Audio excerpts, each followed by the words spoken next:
우리나라의 우익은 우익이라고 말하기가 어렵습니다. 왜 그러냐면 우익이라는 것은 민족주의 세력을 말하는 것이거든요. 자신의 민족을 지키기 위해서 외적의 침입과 맞서 싸운 사람들이 우익입니다. 그 우익이 잘못돼 진화되면 민족 우월주의로 가서 다른 민족을 침략하는 것이죠. 극우라 그러죠. 그게 그 극우가 히틀러 나치즘이나 무솔리니 파시즘 도조 히데키의 군국주의가 그런 걸 겁니다. 이런 우익이든 극우든 모두가 자기 민족을 위해서 다른 민족과 싸우는 사람들이었지, 우리나라 소위 우익이라는 사람은 민족을 팔아먹고 외적에 침입을 하는데 앞잡이가 돼서 같은 민족을 죽이고 살해한 세력이 어떻게 우익의 자격이 있습니까? 이거는 우익이나 좌익의 문제가 아니라 민족 반역 세력인 것이죠. 아예 객관적으로 우리 정치 집단에 존재할 자격이 없는 것입니다. 그러나 우리가 민족이 분단되고 이 친일 잔재를 청산하지 못한 죄가 때문에 이 민족 반역 세력을 우익으로 지금 위장되어 있는 것이죠. 진정한 우익은 김구 주석 같은 분들이 진짜 우익이거든요. 의열단, 적과 싸워서 외적을 물리쳤던 사람들이 진짜 우익들이죠. 그 내부에서 이제 생산수단의 사회화냐 뭐냐 이런 경제 정책에 따라 공산주의냐 뭐 사회주의냐 민주주의 자본주의 시장 경제냐 이게 달라진 거 아니겠습니까? 우리 많은 프랑스에 관광하시는 분들이 베르사유 궁전을 들려보실 겁니다. 근데 베르사유 궁전에 가면 거울의 방이라는 곳이 있습니다. 다 이제 베르사유 정면이 보이는 곳에 사방 벽이 거울로 되어 있는 거울의 방이 있는데, 이 거울의 방이 역사적 그 사건이 있어 유명해졌습니다. 1871년도에 프로이센이 파리를 점령해가지고, 파리 코민의 저항이 있었습니다만 파리를 점령하고 나서 그 베르사유 궁전 거울의 방에서 1871년도에 비렐름 1세를 독일 황제 카이저로 모시면서 독일 제국 선포식을 갖게 됩니다. 프랑스 인으로서는 치욕 중에 치욕이었습니다.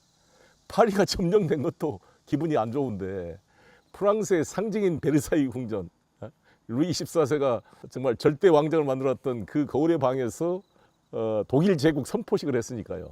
그래서 이 치욕을 갚기 위해서 무슨 일이 벌어졌느냐, 1914년부터 18년까지 1차 세계대전이 돼서 18년도에 독일이 항복을 하게 됩니다. 1918년 11월 11일 날 11시에 파리에서 1시간 정도 떨어져 있는 콩페엔느라는 작은 도시가 있고 거기에 숲이 있어요. 그 숲에 기차를 갖다 놓고 그 기차간에서 이제 포슈 장군이 이 독일로부터 항복 문서를 받게 됩니다. 그리고 나서 그 이듬해인 1919년 6월에 베르사유 그 거울의 방 같은 그 방에서 소위 말한 베르사유 조약을 체결하게 됩니다. 여기서 독일에 대한 전쟁 책임을 물어서 모든 항공기 전차 소유를 금지시키고 육군도 10만 명 이하로 병력을 차단시키고 잠수함도 못 갖게 하고 많은 전쟁 배상금을 물게 만들었던 것입니다. 그래서 이 베르사유 체제는 또 독일인들에게 치욕이 된 겁니다. 그래서 이 베르사유의 가혹한 독일에 대한 전쟁 배상 책임과 그것 때문에 이 독일인들이 알사스 로렌 지방도 다 프랑스에 뺏기고 부글부글 끓었어요. 그 소위 말한 그때 1918년 1차 세계대전이 끝나고 바이마르 공화국이 만들어졌는데 그 바이마르 공화국 체제에서 이 히틀러가 이 분노를 안고 나치즘이 만들어지게 된 거죠. 그래서 히틀러가 어떻게 했느냐, 33년도에 집권한 다음에 아시다시피 39년도에 폴란드를 침공하면서 2차 세계대전을 일으켰습니다. 그 이듬해인 1940년도에 프랑스를 침략합니다. 1940년 5월 10일 날 마지노선을 우회해서 벨기에 아리덴 숲에서 전격 작전, 이 기동 작전으로 프랑스를 6주 만에 점령합니다. 마지노선에 있었던 수많은 병력, 300만 프랑스 육군이 불과 6주 만에 항복을 합니다. 그 콩페엔느 숲, 똑같은 숲에서 히틀러가 1차 세계대전 때 이 포슈 장군한테 항복했던 그 기차 세팅을 박물관에 가져와서 그대로 재현시켰습니다. 그래서 거기서 사인을 한 거죠. 항복문서에. 똑같이 1918년도의 그 치욕을 1940년 6월 22일 날 바꾸고 그거를 영상으로 찍어서 독일에서 보도가 됐습니다. 그리고 7월 9일 날 히틀러가 베를린으로 귀향을 하게 됩니다. 그때 여러분 네이버에 들어가서 영상 찾아보면 다 나옵니다. 그 독일 전체에 꽃비가 내렸습니다. 괴벨스가 그때 외쳤습니다. 당시 히틀러는 바로 독일이었다. 독일 국민 거의 98%가 열광을 했습니다. 자기 민족이 치욕으로 느꼈던 그 프랑스에 대한 패배, 그걸 다시 복귀한 거잖아요. 박정희 대통령 시대에 동경을 점령해서 일본 히로히토 천황한테 항복무서를 받아서 일제 36년에 한반도 침략을 반성하고 전쟁 배상금을 물기로 합의를 해서 항복무서를 받아가지고 박정희 대통령이 김포공항에 도착했다고 생각을 해보십시오. 아마 대다수 우리 민족 거의가 박정희 사진을 들고 김포공항에 열광적인 환영을 했을 것입니다. 이게 바로 우익입니다. 이게 극우입니다. 극우. 민족주의 세력. 나치라는 게 국가 사회주의 노동당이라는 뜻입니다. 독일 민족의 위대성을 강조하고 그 1차 대전 패배의 치욕을 반격을 해서 복수를 한 거잖아요. 저는 김구 주석님의 민족주의, 다른 민족을 존중하고 한없이 고양된 문화민족주의를 저는 너무나 지지하고 백범의 사상에 동의하는 사람입니다. 우리의 우익이라는 사람은 뭡니까? 지금 논란이 된 백선엽 장군, 일제시대 때 만주 군관학교의 전순인 간부학교에 자원 입대해서 만주국의 괴뢰국가, 일본의 괴뢰국인 만주국의 장교가 돼서 간도 토벌대에 들어가 중국과 우리 한국의 독립운동 세력을 적살하고 탄압했던 민족 반역자 아닙니까? 이게 어떻게 우익이 되냐고요. 전부 해방이 됐으면 전부 반민족 행위자로 처단시켜야 될 그런 민족 반역 세력이었는데 남북이 분단되다 보니까 또 6.25 전쟁이 일어나다 보니까 군사력 준비된 군사력이 없으니까 일제시대 군 경력을 가진 사람을 갖다 쓴 겁니다. 우리 군에서 이승만 대통령이. 그래서 6.25 때 공을 세웠다 그래서 백선엽을 영웅으로 취급하고 심지어 나가 박민식이라는 이런 제정신이 아닌 보훈부 장관이라는 자가 친일 경력을 삭제를 해서 그 백선엽을 영웅시하고 이번에 홍범도 장군 흉상을 철거하고 거기다가 백선엽 장군을 세운다는 거 아닙니까? 기가 막힌 일입니다. 백선엽에 대해서는 6.25 때 공이 있을지 모르지만 통역장교라는 것 때문에 과도하게 미국에 홍보된 면이 있고요. 실제 백선엽 장군 동기들 말에 들으면 백선엽의 공과는 아주 잘못되게 과대 포장된 게 많다는 게 지적입니다. 저는 차라리 육사단 사단장으로서 6.25 당시 춘천 대첩을 통해 박광엽 북한 조선인민군 2군단을 10,000명도 안 된 병력으로 3일 동안 막아낸, 그럼으로써 우리 국군의 주력이 한강을 도하해서 저지선을 만들 수 있도록 시간을 벌어준 김종호 사단장이야말로 훨씬 백선엽보다 전공이 클 뿐만 아니라 참 군인이라고 저는 생각을 합니다. 김종호 이분도 일본군 장교 출신입니다. 그러나 김종호 장군은 충주 출신으로 일본 주오다이가쿠 중앙대학교에 다니다가 학도병으로 끌려간 거잖아요. 백선엽이나 박정희 이런 분들은 학병으로 끌려간 게 아니라 자신들이 입신양명을 위해서 뭔가 권력을 누려보려고 자원해서 만주 군관학교에 입대하고 일본 육사를 나와서 이렇게 만주국의 장교가 된 거 아닙니까? 이건 우익이라고 할 수가 없어요. 그냥 민족 반역 행위를 한 겁니다. 왜 우리가 이 일본 이 문제가 중요하냐면요. 지금 건국절 논란이 있잖아요. 저는 이 대한민국에 대한 정말 애국심을 가지고 있습니다. 저는 주사파가 아니었습니다. 학생운동 할 때도 저는 노회찬 의원님과 함께 인천지역 민주노동자연맹에 소속돼서 주체사상을 비판하고 자주적인 진보 운동을 고민했던 사람입니다.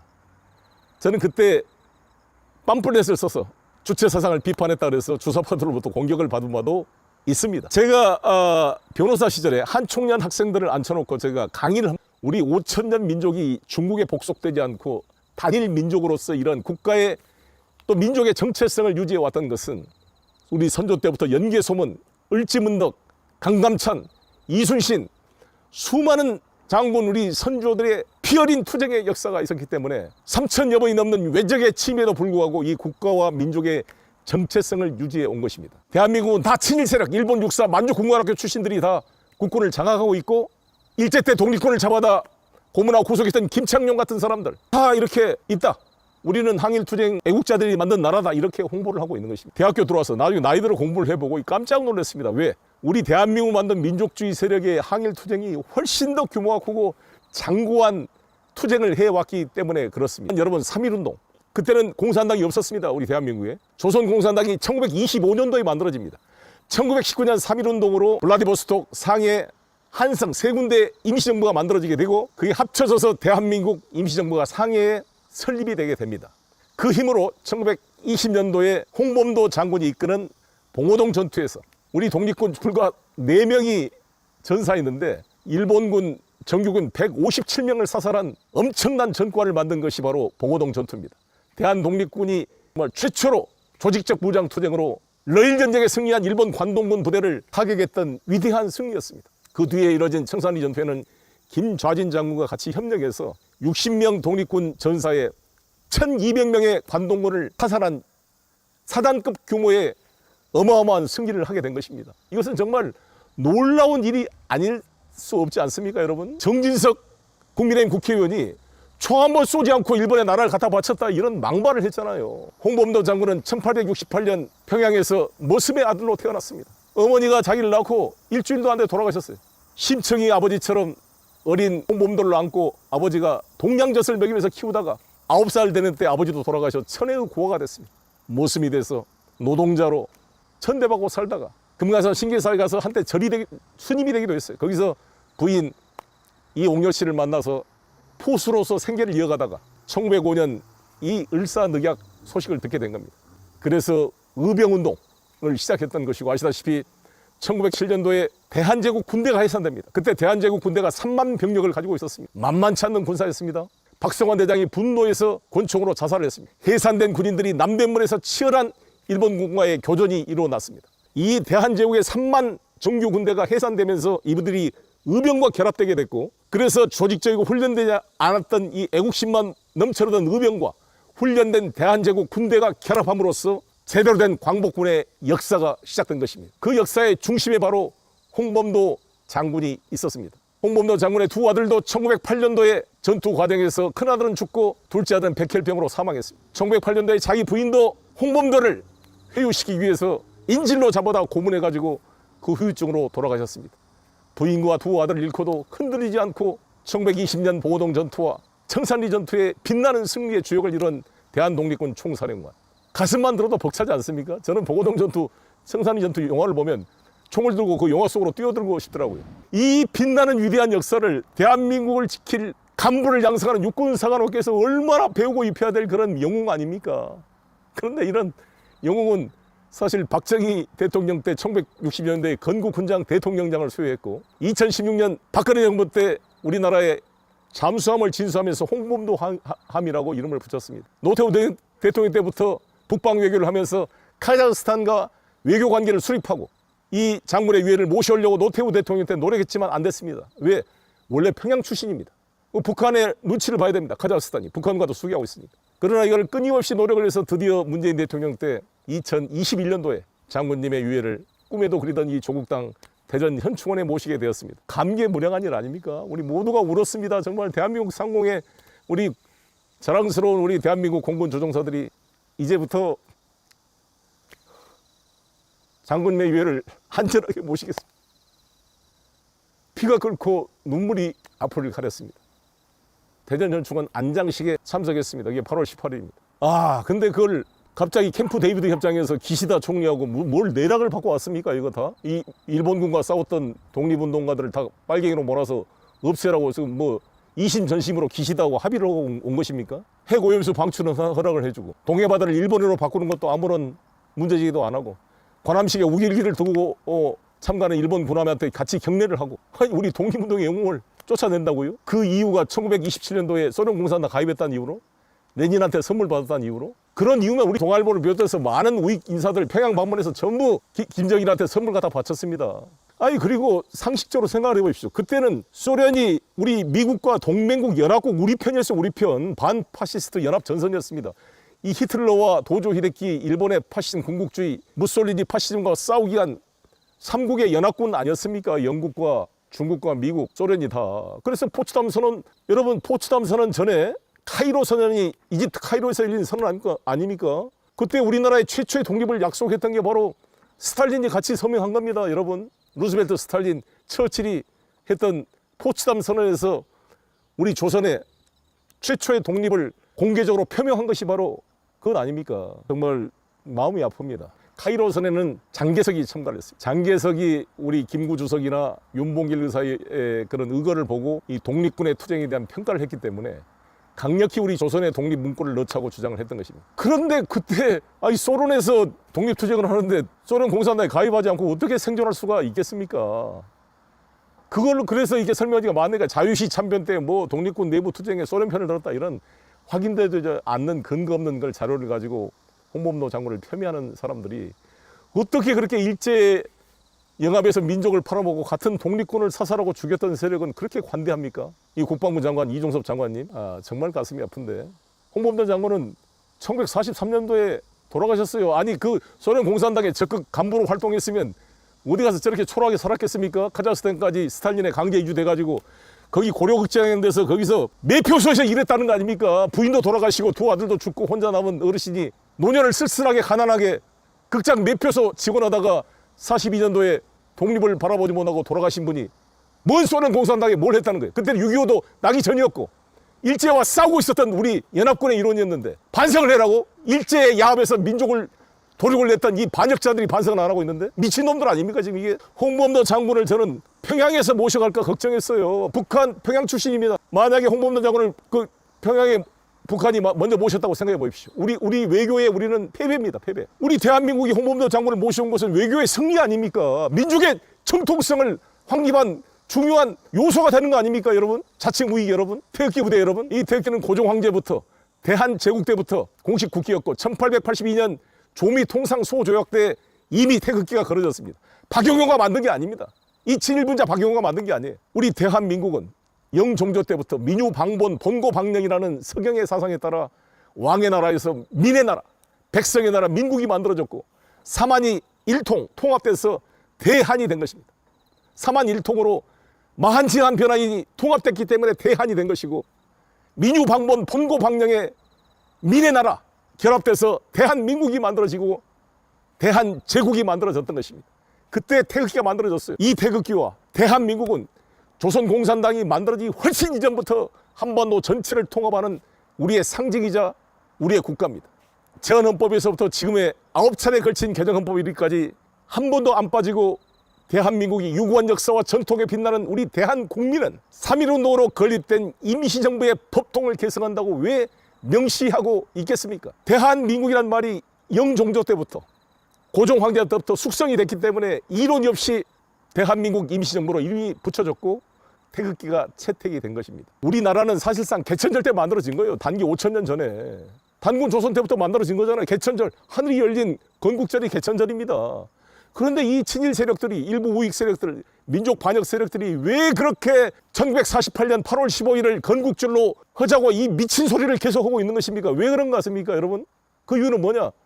그전에는 나라가 없었는데 왜 그때는 그냥 일본 식민지였고 천황폐하를 모시는 황국 시민이었고 내선일체 동조동근 대동아 공영권이었기 때문에 내가 나라를 배신하고 신사참배에 참배하고 덴노화이카 반자이를 했고 서정주, 모윤수, 김환란, 이광수, 최남선 모두가 우리 조선의 청년들이여 천황폐하 은덕에 보답하기 위해 반도의 청년으로서 황국의 신민으로서 영미 귀축을 몰아내고 대동아 공영을 지키기 위해서 성전에 나가 싸우다 죽자.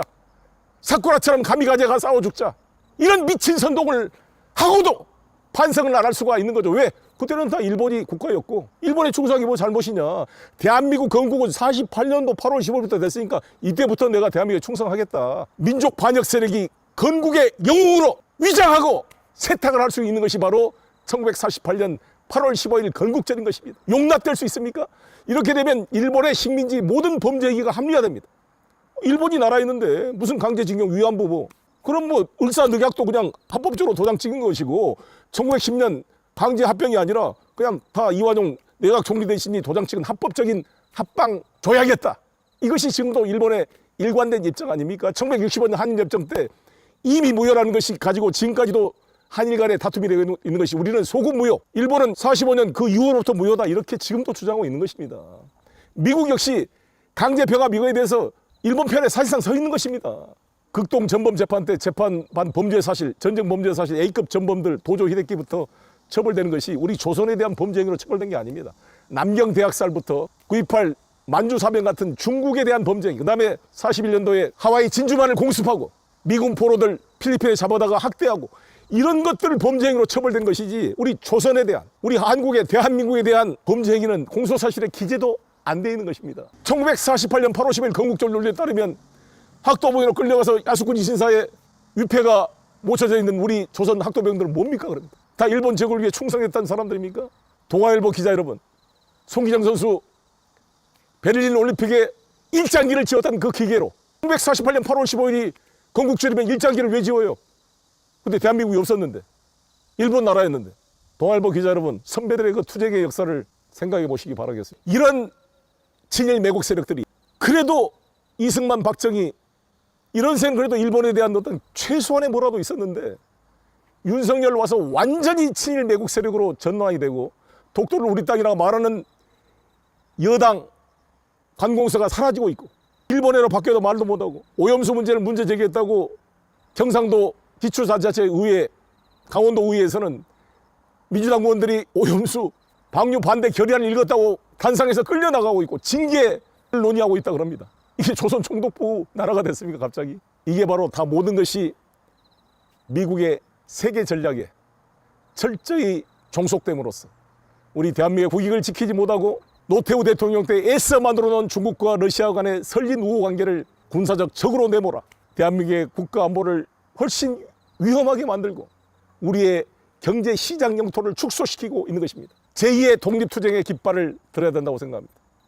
홍범도 장군의 기계와 김좌진 장군, 윤봉길, 이봉창 열사의 숭고한 애국정신을 계승해서 조국을 배반하고 우리의 포기할 수 없는 영토 독도를 사실상 일본에 방기하고 동해바다를 일본해로 명명하는 이런 반민족적인 세력과 맞서서 우리의 생명의 바다를 지키기 위해서 핵오염수를 뿌리고 국민과 전쟁을 하겠다는 이 미친 윤석열 정권과 맞서 조국의 주권을 지키고 독립을 지키기 위한 제2의 독립항쟁투쟁의 길에 앞장섭시다. 저 송영길, 홍범도 장군과 김좌진 장군, 윤봉길, 이봉창 열사의 뜻을 이어받아 선봉에 서서 싸워 나가겠습니다. 조국의 독립을 위해 평생을 헌신하신 홍범도 장군님의 귀환을 모시게 되어 영광입니다. 지금부터 대한민국 공군이 안전하게 호위하겠습니다. 필승! 우리 모두가 울었습니다. 정말 대한민국 상공에 우리 자랑스러운 우리 대한민국 공군 조종사들이 이제부터 장군님의 위해를 안전하게 모시겠습니다. 피가 끓고 눈물이 앞을 가렸습니다.